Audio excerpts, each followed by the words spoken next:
June 4th, 1942, 0430 hours. North Pacific, just west of Midway Atoll. The sea is a sheet of dark steel, breathing slow under low clouds, and 4 Japanese carriers cut through it in tight formation. Akagi, Kaga, Soryu, Hiryu. The decks glow under shaded lamps as ground crews move like ghosts. Boots thudding softly, hands guiding bombs and fuel hoses. Voices kept low so the wind carries nothing to the enemy.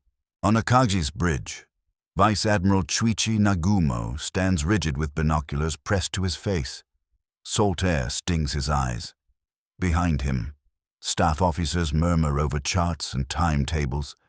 The operation is supposed to be clean, decisive, mathematical. Strike Midway. Draw out the American carriers. Finish them. That is the plan. But plans feel different at sea before sunrise, when your stomach knows what your mind tries to deny. Down on the flight deck, the true currency of the Japanese Navy is waking up. Young men in flight suits, some barely old enough to shave, climb into cockpits with calm, practiced movements. Their hands are sure, their eyes are sharp. These are not ordinary pilots. They are the product of a long, brutal pipeline, trained hard, culled harder, pushed until only the best remain. Many have flown combat over China. Many have been in the first great raids of the war.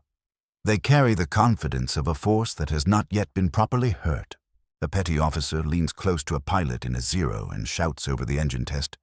The pilot nods once, tight jaw, and slides the canopy shut. The sound changes. It becomes private, like being inside a drum. The engine vibrates through bone. Somewhere behind him, another pilot crosses himself or mutters a quick prayer.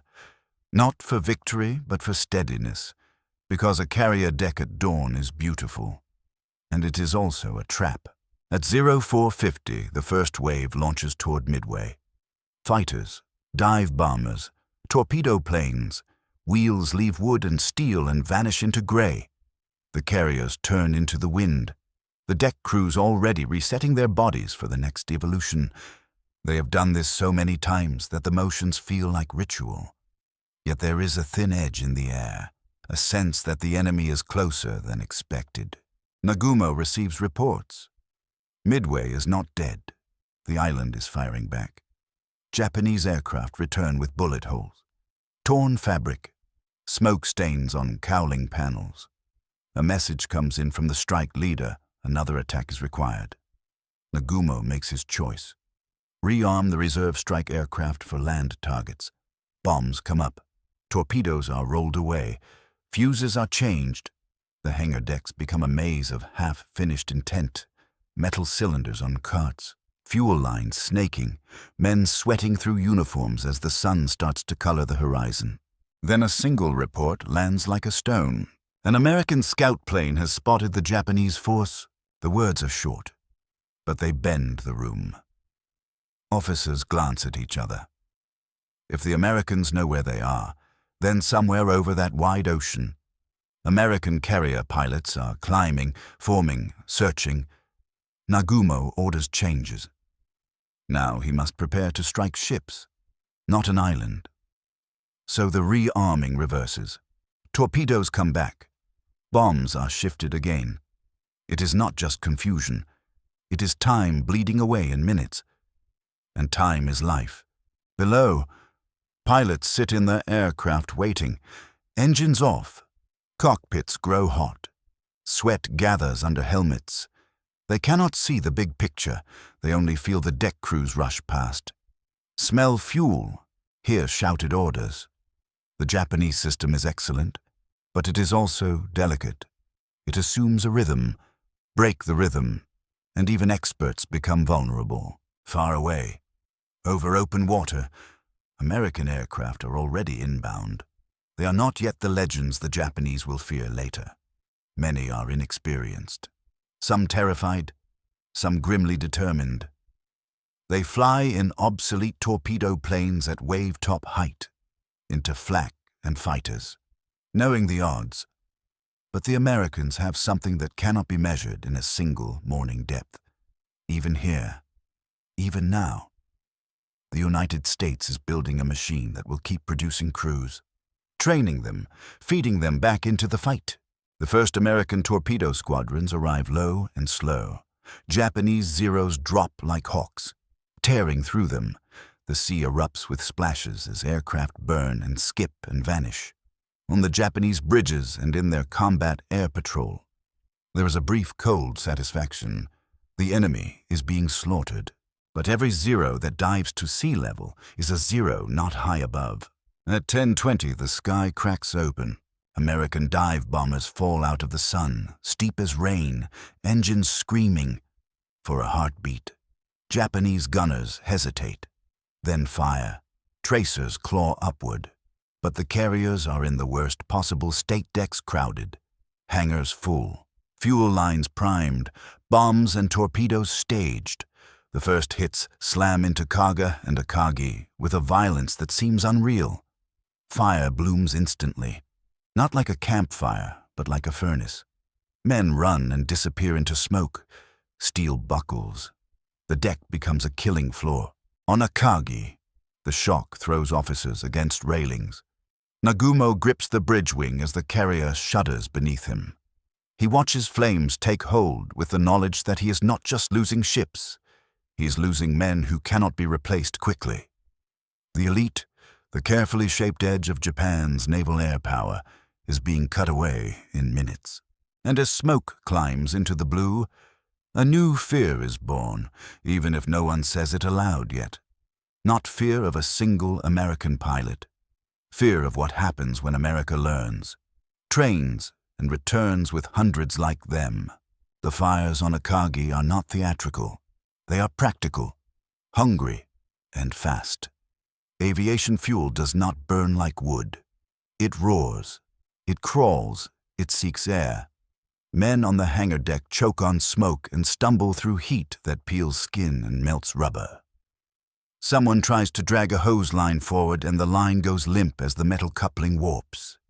Another sailor slams an emergency release, trying to flood a compartment, but the pressure is uneven and the water comes too late. On the bridge, Nagumo watches the horizon as if staring hard enough might undo the last 10 minutes. Signals flags snap in the wind. Wireless operators shout for confirmation. A staff officer with soot on his face reports that the forward elevators are jammed. Another says the flight deck is impassable. The words are technical, but the meaning is simple. Akagi can no longer fight as a carrier. Across the formation, Kaga is a volcano. Soryu is already dying. Smoke pouring from her midships like a black banner. The Japanese crews are brave and disciplined, but bravery does not stop cascading fires when bombs have detonated among armed aircraft. The carriers were built to launch strikes, not to absorb them. In the sky, the American dive bombers circle away, some trailing smoke, some intact, all of them alive, and that fact alone is a wound. The Japanese combat air patrol is scattered. Zeros are low, chasing torpedo planes that have already paid in blood. The air defense net has been yanked down at the very moment it needed to be highest. And the men who should have been up there, the ones trained to read the sun angle, the cloud base, the tiny glint of a diving aircraft, are trapped inside cockpits on a deck that is now burning beneath them. A young lieutenant in a Zero sits with his canopy shut, waiting for an order that will never come. The heat rises. The air tastes of gasoline. He can hear the crackle of ammunition cooking off in the hangar below. He looks left and right at other aircraft lined up wingtip to wingtip, and he understands that even if he could start the engine, there is no runway anymore. He is a pilot without a sky. By 1100, it is clear the Japanese strike force has been gutted, and yet there is still Hiryu. Hiryu sits farther out, untouched, her deck clean, her officers watching smoke columns that mark the deaths of their sister ships. On her bridge, Rear Admiral Temin Yamaguchi makes a decision that is pure doctrine and pure anger. If the other carriers are lost, Hiryu will at least take Americans with her. Hiryu launches, first a wave of dive bombers with fighter escort, then later a wave of torpedo planes. They find the American carrier Yorktown and hit her hard. Bombs slam into her deck. Fires erupt. She lists. Men in blue shirts and white helmets race with hoses and axes. For a moment, it looks like the old Japanese edge might still cut, but Yorktown refuses to die quickly. Damage control parties isolate fires. Pumps run, teams patch, flood, counter-flood. The ship is wounded, not finished, and that is another quiet lesson being written into Japanese minds. The Americans are not only learning how to strike, they are learning how to survive. The second Japanese wave hits Yorktown again, torpedoes ripping into her side, throwing water and steel outward in a brutal fan. The carrier finally goes dead in the water. Smoke rising, her power fading. On Hiryu, there is a moment of satisfaction, a belief that maybe the balance can still be restored. But the Americans have other carriers. They have Enterprise and Hornet, and even in this moment of crisis, their flight decks remain factories. By mid-afternoon, American scouts find Hiryu. The message runs through American radio circuits with urgency, then focus. Dive bombers launch, climbing, forming, and turning into the wind. The pilots are tense. Some are veterans. Many are not. But they have direction now. A target, a purpose. The strike comes down on Hiryu with the same terrible geometry that killed Akagi. Bombs punch into her flight deck, detonate in hangars full of fueled and armed aircraft, and the ship becomes a burning island. Japanese sailors fight flames with bare hands and buckets when hoses fail. They fall through holes in decks where steel has softened. They die with their faces pressed against metal too hot to touch, still trying to turn valves. That night, the ocean around the disabled carriers is lit by fire and flares. The air smells like scorched paint and cordite. Survivors float among wreckage, calling for help in hoarse voices. Some are pulled aboard destroyers, some are not. The destroyers weave through burning fuel slicks, their crews staring at the carriers they once guarded like sacred objects. In a wardroom aboard a Japanese escort, an officer sits with a notebook, trying to list losses. He writes down aircraft numbers, pilot names, squadron leaders, experienced men, instructors, the ones who taught the new ones. The list is too long, and it is not even complete. At Midway, Japan does not simply lose carriers. It bleeds out expertise. A carrier can be built again, given time and steel. A pilot like the ones Japan trained in the pre-war years cannot be replaced on a schedule that matches wartime reality. The Japanese pipeline is selective and slow, producing a small number of elite aviators, men polished by rigorous screening, long hours, and combat seasoning. When that small pool is drained, there is no deep reservoir behind it. The Americans do not yet look like the future. Their torpedo squadrons were annihilated. Their tactics are still developing. Their carrier pilots are still learning. But in the wake of Midway, their system begins to reveal its true shape. It will not depend on a narrow band of elite veterans alone. It will expand, industrialize, replicate. And the Japanese admirals, looking at the empty spaces in their ready rooms and the thinness of their surviving squadrons, begin to sense a coming nightmare. They have met the first generation of American carrier pilots. The next generations are already in training somewhere far behind the horizon, and there will be more of them than Japan can ever match. June 5th, 1942. Night gives way to a dirty gray dawn over the Midway battlefield. The sea is littered with oil slicks and bits of timber, torn canvas, empty life jackets, and the occasional shape that is not debris at all. Destroyers move slowly now, engines barely above idle. As lookouts scan for survivors, every voice that calls from the water forces a decision: turn back and risk submarines. Keep moving and leave men to die. On one destroyer, a sailor leans over the rail and reaches down with a boat hook, snagging the strap of a floating harness. The pilot attached to it is alive, eyes wide, lips cracked, his flight suit heavy with seawater. He is hauled up like cargo. When his boots hit the deck, he tries to stand at attention out of instinct, and then his legs fold. Someone wraps a blanket around him, and the blanket is instantly stained with oil. Elsewhere, Japanese survivors are picked up in silence. Their eyes are different. Some are furious. Some are blank. Many keep glancing toward the horizon where their carriers burned, as if still expecting them to reappear. A carrier is not just a ship to these men. It is home, weapon, and symbol all at once. Losing 4 is like losing a language. Back in Japan, the first reports are delayed, cautious, softened by distance and hope.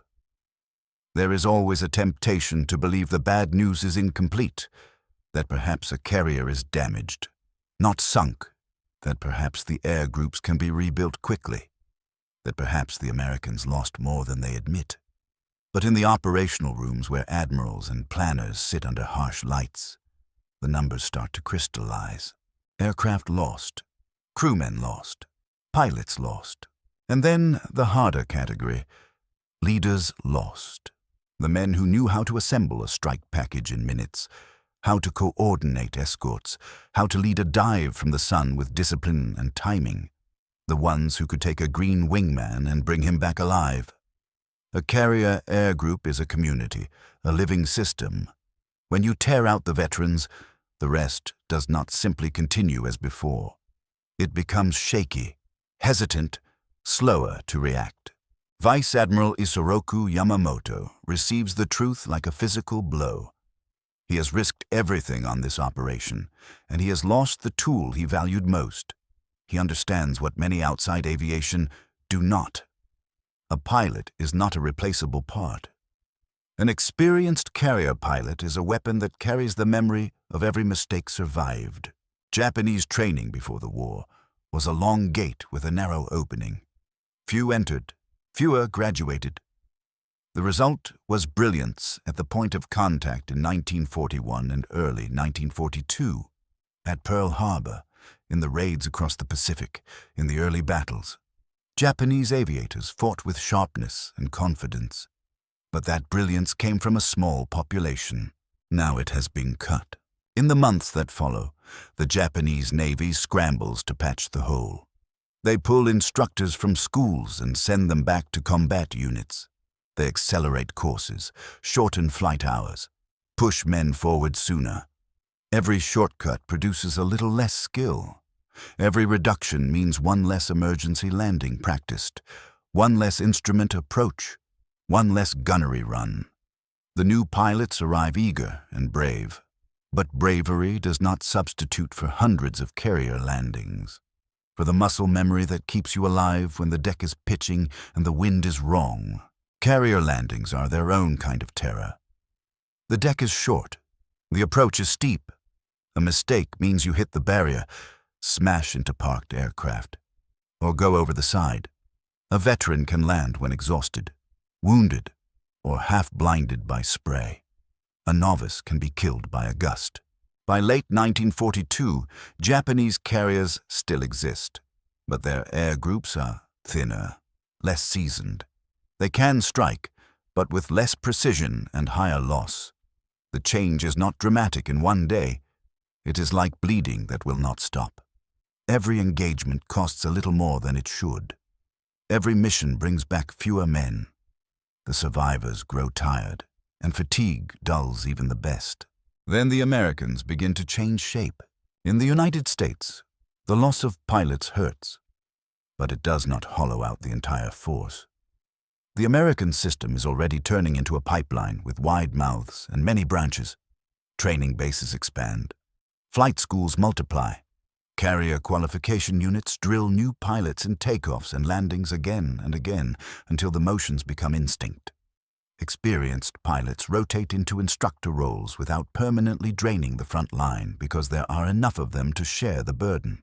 By 1943, in warm airfields far from the front, young Americans learn to fly and fight as if the war will last forever. Because in a way it might. They practice deflection shooting until they can hit a moving target by feel. They fly formation until keeping station becomes as natural as breathing. They study recognition silhouettes so they can identify an enemy aircraft in a half-second. They run navigation problems over empty ocean, learning to trust instruments and dead reckoning. And crucially, they train for carrier work as a routine, not as a rare test. Landing on a moving deck becomes part of the curriculum, not an art reserved for a few. American pilots also arrive with something else, a growing confidence in their machines. The F-6F Hellcat is coming. The SBD Dauntless is already proving itself. Better radios, better coordination, improving tactics. They begin to fight as teams, as networks. They learn to use altitude and speed, to avoid turning duels where the Japanese Zero still shines, and instead to hit hard and climb away. Japanese aviators notice. In the early days, an American fighter might chase into a turn and die. Later, the American breaks off, calls for help, drags the fight into a trap, and returns with friends. It is a different kind of threat. It feels organized. It feels inexhaustible. On Japanese carriers, the remaining veterans look at the new replacements and feel the difference. The rookies are willing, but they lack the smoothness of men who have lived on flight decks for years. A veteran knows when to abort a landing, when to trust the wave off, when to ignore pride and live. A rookie hesitates, and hesitation at sea is fatal. In staff meetings, Japanese admirals begin to speak in a new tone about American carrier pilots, not with admiration, not exactly, with wariness, because they sense that every month the Americans are getting better and Japan is getting thinner. By the time the Pacific War reaches into 1943, the Japanese fleet is still dangerous, but the balance in the air is drifting. Japanese admirals feared many things: submarines, industry, radar. But in their private calculations, a sharper fear rises. The American carrier pilot is becoming a mass-produced professional, trained hard, backed by numbers, and improving faster than Japan can respond. And that fear started in the smoke above Midway, when the elite vanished and left behind an absence that no courage could fill. Spring, 1943. A sun-baked airfield in the American South. The heat sits heavy on the runway, turning the distance into a wavering mirage. Rows of trainees stand near their aircraft, sweat darkening khaki shirts, goggles pushed up on foreheads. The noise is constant. Engines cough, then roar. Prop wash throws dust into the air like smoke. This is where the war in the Pacific is being decided. Far from the Pacific, an instructor with the calm of a man who has already survived combat walks down a line of student pilots. He checks straps, taps a wing root, points at a gauge. His voice is sharp and practical. Do it again. Do it cleaner. Do not think you are good because you survived yesterday. The enemy will punish your pride. In the sky, new pilots practice gunnery on towed sleeves, the fabric targets jerking behind another aircraft like a fish on a line. Tracer rounds stitch the air. Some students miss completely. The instructor does not yell. He makes them fly the pattern again and again, until the student can sense lead without calculating it. There is no romance here, only repetition. Carrier aviation demands repetition more than anything else. At another base, pilots practice approaches to a painted outline of a carrier deck on land. They fly the same glide path, the same angle, the same power setting, until their bodies learn it. Then they move to a training carrier, a smaller deck ship with a real moving runway. They come in over the stern, hook down, eyes locked on the landing signal officer. The paddleman flicks his wands, and the pilot responds instantly, correcting without argument. A clean trap, a bounce and a wave off. Another attempt. A rookie who wobbles too low gets a hard debrief. Not cruel, just exact. The landing signal officer explains that the sea does not forgive. The deck is not wide enough for almost. If you are low, you die. If you are high, you slam down and break your gear. If you drift, you wipe out the man parked next to you. Out there, in combat, you will be tired, hurt, and scared, and you will still have to land. The Americans build pilots the way they build ships, with an assembly line of skill. Meanwhile, across the Pacific, Japanese carriers are trying to do the same with far less room to breathe. Training sorties are limited by fuel. Instructor pilots are limited by losses. Aircraft are limited by production and shipping. Every hour of flight time spent training is an hour not spent patrolling or defending. Every landing practice risks losing a plane and pilot in a crash. The Japanese system must choose between preparing for tomorrow and surviving today. And that is a brutal choice to make while the enemy is getting stronger. In mid-1943, the first large wave of new American carrier pilots begins to arrive at the front with a different feel. They are not all aces. They do not need to be. They fly in units that are drilled to work together. They trust their radios. They keep formation. They do not chase a single target into a trap as often. They climb when told. They break off when told. They return as groups. Japanese aviators sense it in the air. A Japanese pilot in a Zero spots a pair of American fighters and angles in, expecting the familiar dance. But the Americans do not turn with him. They dive away, then climb, using speed like a weapon. Another pair appears higher, cutting down through the sky with controlled aggression. The Japanese pilot realizes he is not fighting a brawl anymore. He's fighting a system. At sea, American carriers now operate with increasing rhythm and confidence. Their combat air patrols overlap, layered in altitude. Radar operators call contacts early. Fighter directors guide intercepts like chess moves. The pilot in the cockpit is no longer hunting blind. He is part of a net. For Japanese admirals, this is terrifying because it changes what carrier air power means. In the early war, a carrier strike was a blade. Fast, sharp, dangerous, but reliant on the edge staying sharp. Now, American carrier air power is becoming a hammer with an endless supply of heads. This shift becomes impossible to ignore as 1943 rolls on. New American aircraft arrive that are designed to survive the Zero and kill it. The Hellcat brings armor, firepower, and a rugged airframe that can take punishment. Pilots climb into it and feel the difference in the first minutes. The plane is heavier, yes, but it is stable. It dives like a stone and climbs with authority. Its guns hit hard. Its engine keeps running even when damaged. The Japanese Zero can still kill, but it is less forgiving. A single hit can set it on fire. A rookie pilot in a fragile fighter is a shorter-lived pilot. When Japanese veterans are gone, fragility becomes a sentence. In Japanese operations rooms, admirals study combat reports that read like changing weather, loss ratios worsening, American tactics improving, American formations tighter, American pilots less reckless, more methodical. The words in these reports are polite, but the meaning is blunt. The enemy is learning faster than we are. There is also the weight of numbers. In 1942, Japanese aviators often met the Americans in roughly comparable quantities.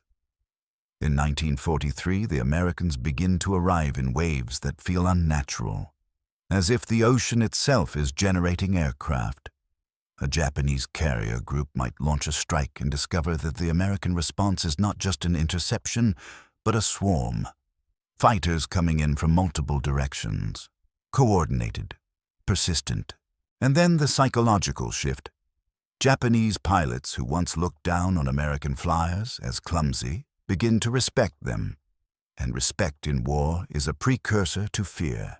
Not fear that paralyzes, but fear that forces caution. The kind of fear that makes an admiral hesitate before committing a carrier within range. Because a carrier is not just steel, it is its pilots. By late 1943, Japanese admirals understand that the American carrier pilot of 1944 will not be the American carrier pilot of 1942.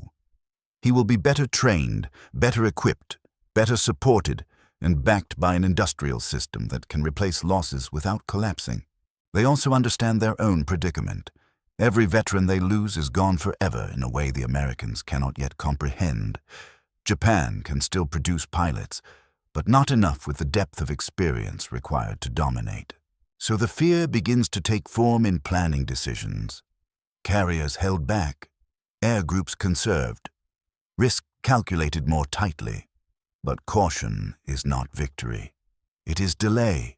And delay is exactly what the American training machine is designed to punish. June 1944, Western Pacific. The air above the fleet is bright and hard-edged, the kind of tropical clarity that makes distances deceptive. The American carriers steam in long, disciplined lines, wakes trailing like white scars across blue water. On their decks, aircraft sit in neat rows, wings folded, crews moving with practiced urgency. The rhythm is confident now. Launch, recover, refuel, rearm, launch again. A Japanese scout plane glimpses the formation and turns away, desperate to carry its report home. It is hunted almost immediately. American fighters climb with ease, guided by radar calls, vectors spoken calmly through radios. The scout tries to run, but it is already behind the curve. Tracer fire reaches it, and it breaks apart, falling into the sea in pieces. On American carriers, pilots gather around briefings that feel like professional meetings, not desperate gambles. They study the target area. They listen to fighter direction procedures. They hear the weather. They hear the expected enemy strength. They are not fearless. Their hands still sweat inside gloves. But they have been trained to keep flying with sweat on their palms. They launch in waves. Hellcats lift off first, heavy but eager, climbing into their patrol altitudes. Below them, dive bombers and torpedo planes form up, engines humming in tight formation. It looks like a moving city of wings. On the Japanese side, the air groups are thinner. The carriers still exist, still dangerous, but the air wings have been worn down by years of attrition. The pilots who remain include a handful of veterans with hard eyes and quiet habits, and many more young men with fewer hours, fewer carrier landings, fewer combat lessons. They have been rushed, accelerated, fed into the front because there is no alternative. A Japanese admiral reads his own intelligence with a cold weight in his chest. He knows what he's facing. Not just American carriers, but American carrier pilots. Men trained in systems that have matured under pressure. Men who operate with radar direction, coordinated intercepts, better planes, better damage control, better logistics. When the battle begins, the difference is immediate. Japanese fighters climb to intercept, but the Americans are already higher, already layered. The first Japanese attacks are met with disciplined gunfire. Hellcats do not scatter as easily. They do not break formation to chase a single target unless ordered. They come in pairs, covering each other, one firing while the other watches for danger. A Japanese pilot tries to drag one into a turn, but the American refuses the invitation. He dives away, uses speed, climbs again, and returns with friends. Above the fleets, the air fills with contrails and twisting silhouettes. A Japanese pilot sees an American fighter take hits and keep flying, smoke trailing, engine still roaring, and he feels a flicker of disbelief. In earlier years, one good burst could turn an American plane into a falling wreck.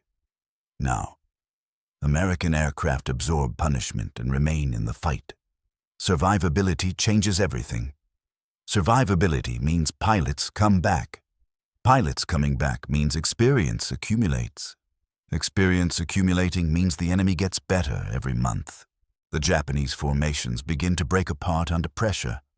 Fighters peel off to avoid being swarmed. Bombers lose their escorts. Torpedo planes fly alone, exposed, and an exposed torpedo plane is a dead torpedo plane. American pilots later will give it a name. They will talk about it with a mix of pride and grim memory. But in the moment, it is not a phrase, it is a sensation. The sensation of watching enemy aircraft fall in clusters, of seeing the ski cleared on Japanese carrier bridges. Admirals stare upward and realize they are watching their remaining air strength evaporate. Their radios fill with fragmented calls. Some pilots report being jumped by multiple fighters at once. Others shout for help, then go silent. A staff officer tries to count returning aircraft and keeps losing track because there are too few. The air battle is not just killing planes. It is killing the future. Every Japanese pilot lost now is not only a man, he is flight hours, training investment, potential instructor, potential squadron leader. Japan cannot afford these losses anymore, and the Americans can. That imbalance is the heart of the fear. When American strike waves push forward, they do so under umbrella protection that feels impossible to crack. Japanese anti-aircraft fire is thick, but the Americans come from different angles, in coordinated timing. Each group assigned a job. Fighters suppressed defenders. Dive bombers hit decks and elevators. Torpedo planes threaten from low altitude. The attack is not a brave improvisation. It is a practiced method. Japanese ships burn again, not because Japanese sailors lack courage, but because they are being hit by an opponent that has combined experience with mass. In the ready rooms of Japanese carriers, the mood changes from tension to fatalism. A young pilot straps in and looks at a veteran across the room, hoping to read confidence from his face. The veteran does not offer it. He checks his gear with deliberate care, as if preparing for a mission that might be his last. Because he understands the math, he also understands the Americans. The American carrier pilots in 1944 are not reckless. They are efficient. They communicate. They coordinate. They fly aircraft designed to fight and survive. And most terrifying of all to Japanese admirals, they keep coming, even after losses, even after a bad day. Another air group arrives, another carrier arrives, another wave lifts off. The Japanese Navy had once been built around the idea of the decisive battle, one great engagement that ends the war. But by 1944, the Americans have turned war into a series of engagements that grind down the enemy like a machine. The decisive battle becomes decisive in the wrong direction. For Japanese admirals, the fear of American carrier pilots is not superstition, it is operational reality. It is the knowledge that the skies above their fleet are no longer contested in the old way. They are dominated, and when the air is dominated, carriers become vulnerable targets, surface ships become helpless, and even brilliant plans collapse under waves of bombs and bullets. Some Japanese leaders begin to consider desperate alternatives: night attacks, long-range raids, ambushes, anything to avoid meeting American carrier pilots on equal terms in daylight, because daylight has become American territory. And that is the final transformation. In 1942, Japanese admirals feared the unknown. In 1944, they feared a known enemy, a professional enemy, an enemy whose pilots had become the sharp edge of an industrial empire. Late 1944. A Japanese fleet anchorage under a bruised gray sky. The air smells of damp rope, diesel fumes, and the faint chemical bite of paint. On the quarterdeck of a warship, sailors move quietly, heads down, as if noise itself might invite American aircraft from beyond the horizon. The men still salute. The uniforms are still pressed, but the confidence that once lived inside the gestures has drained away. In a dim operations room, a Japanese admiral sits over a chart table. His hands are steady, but the skin around his eyes is tight with fatigue. He has watched the war change shape. He has watched carrier battles go from contests between elite air groups to something else entirely. Something that feels less like fencing and more like being crushed by a rolling weight. He taps the map with a pencil and speaks to his staff. Not with excitement, but with caution. Where can we move without being seen? When can we move without being hit? How far can we push before American carrier aircraft reach us? Those questions are the sound of fear, and they are not irrational. They are technical. They are born from experience. The Admiral remembers 1942 as if it happened to another navy. Back then, Japanese carrier pilots had been the pride of the service. They had trained for years, drilled until their skills were almost effortless. They could navigate over open ocean with uncanny accuracy. They could strike with precision and return with discipline. They could fight in the air with an aggressive grace that made enemies look slow.